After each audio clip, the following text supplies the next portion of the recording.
You've done this before, driven home and barely remembered the trip. That's not forgetfulness. It's your hidden brain at work, the system that runs nearly everything below awareness. You don't consciously calculate steering angles or muscle tension. Your hidden brain does, using deep networks like the basal ganglia, cerebellum, and limbic system. Circuits built to automate patterns so your conscious mind can focus on what's new or potentially dangerous. When something unexpected happens, your conscious mind suddenly snaps to attention. It's the exception detector, not the driver. Think of your brain as a giant ship. Your consciousness is just a sailor on the bridge, holding a light, seeing only what the beam of light touches, while the vast machinery below the deck keeps the ship moving through the dark. A majority of us believe that we're conscious of most of what goes on around us, but that's an illusion.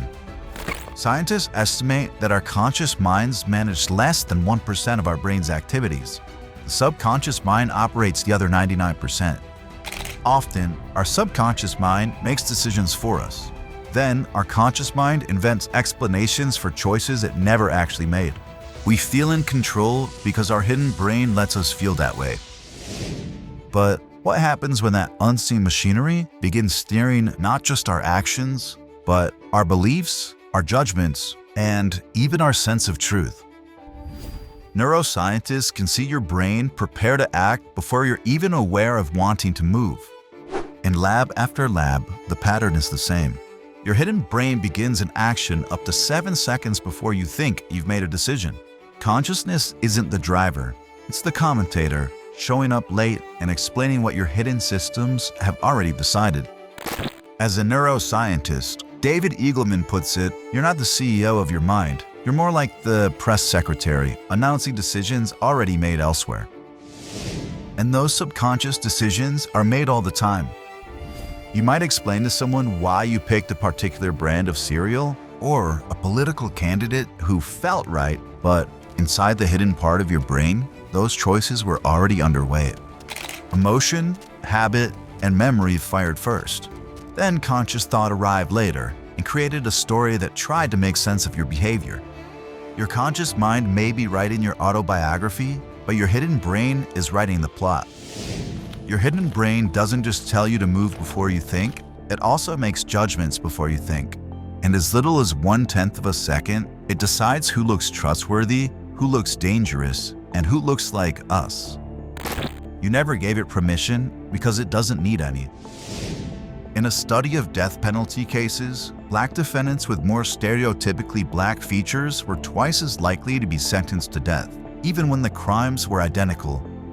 The jurors didn't think of themselves as racist, but their subconscious biases still affected how they viewed the evidence and reached their conclusions. And bias begins shockingly early. In studies with preschool children in the US, Canada, and beyond, both white and black children called the white doll the good one and the dark doll the bad one. By age 6, even children who said everyone was equal still paired white with good and black with bad. That's because the neural network of your hidden brain learns the same way a child learns language, through repetition and pattern.